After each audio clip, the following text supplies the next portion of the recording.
some builds' presence can be felt with a single step once they enter an area, giving off the authoritative aura for others to submit to. However, there are those that, with every step, uncontrollable chaos follows suit, and you either get out of their way or face their wrath and are left in the wake of their destruction. In today's video, we're exploring a build that is a budgeted version of a concept that only wants to watch the world burn, and the pain that it leaves in its wake is anything but budget. In today's video, I'm going to go over the build for the budget Fireclaw Druid. Combining AoE and melee fire damage leaves nothing on screen safe from this build. I'm going to go over the attributes, the skill tree, the gear for my character and my mercenary, and afterwards I'm going to show you guys some gameplay so you could see this build in action. But do keep in mind that when it comes to this build, there are different ways you can be able to gear the character depending on your needs, whether you're trying to go for maximum DPS, you're trying to do a magic find character, or a hybrid of the two. Just keep in mind when it comes to looking at the gear choices that I'm going to be choosing, that you can choose alternative gear depending on the demand that you have for your build. Now let's go ahead and get into the video.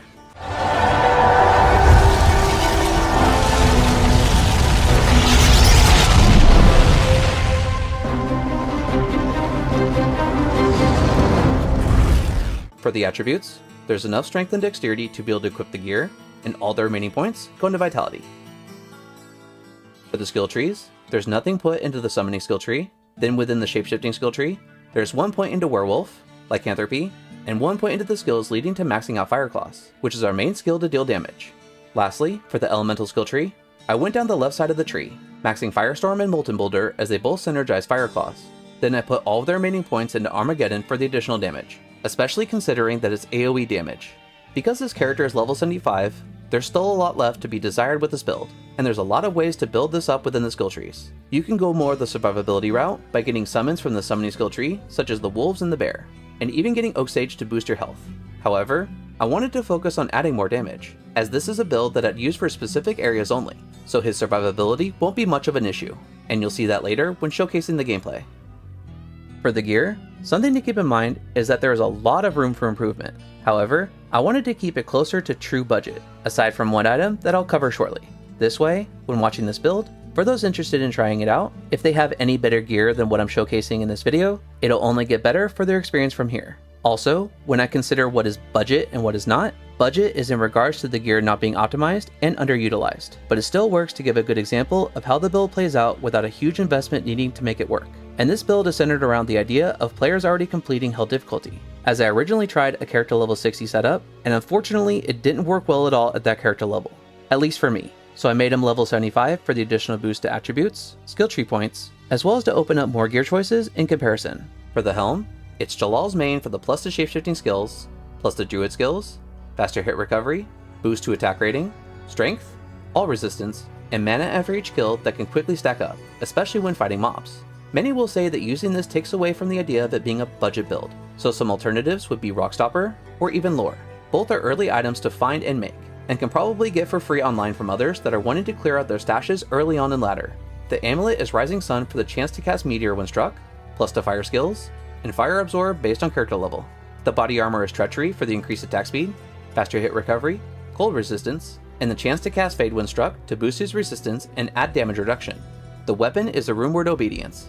It has chance to cast Enchant for better attack rating, faster hit recovery, negative target defense, negative enemy fire resistance, strength, dexterity, and all resistance. The boots are Inferno Stride for the chance to cast Blaze when struck, faster run walk, plus to max fire resistance, and fire resistance. The first ring is Ravenfrost for the attack rating, dexterity, and cannot be frozen. The belt is String of Ears for the life leech and physical damage reduction.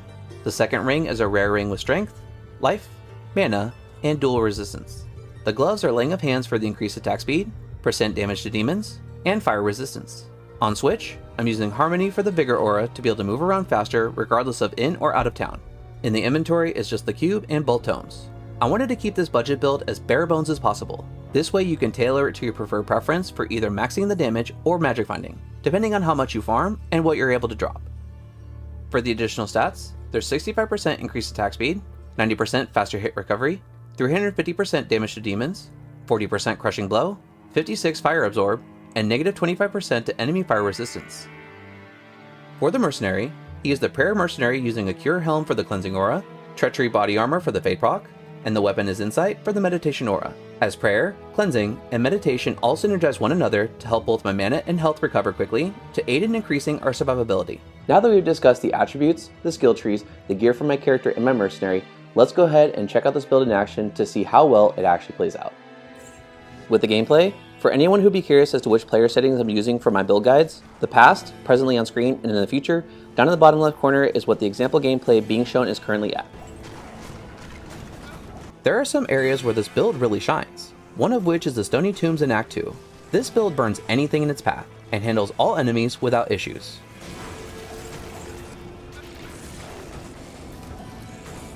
With all of the chance to cast fire damage when struck, even if in an area that could be a threat to your survivability, the fire damage that could be left behind usually is enough to weaken anything aggroed and chasing you, for you to then handle once you've recovered. Another area that is great is one that I don't usually see people running, which is the Mausoleum in Act 1. With also having no issues with fire immunes, this build has no opposition and runs through it very quickly and easily.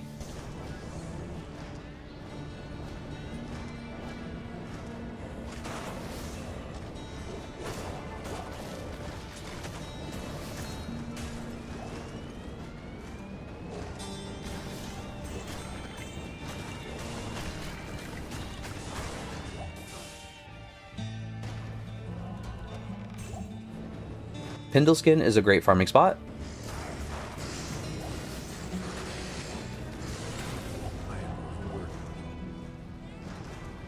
as well as Eldritch and Shank.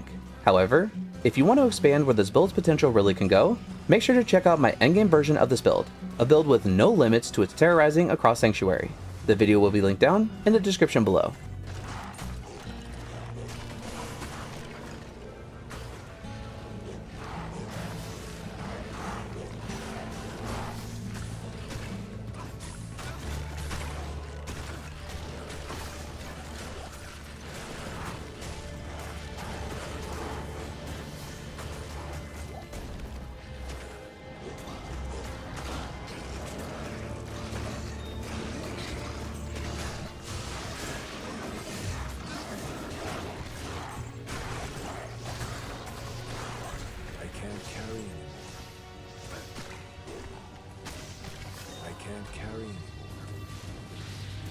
And that's going to wrap it up for today's video. I hope you enjoyed it and were able to see if this build would be something that you would be interested in going into the future, and if anything, at least just enjoyed the video. If you like this kind of content, want to see more, hit the subscribe button and hit the bell notification to be notified whenever a new video comes out. Come on. Come on. Come on, man. There you are. There you are. And if you like this video, please let me know by leaving a like. It really is appreciated to be able to help my channel to grow.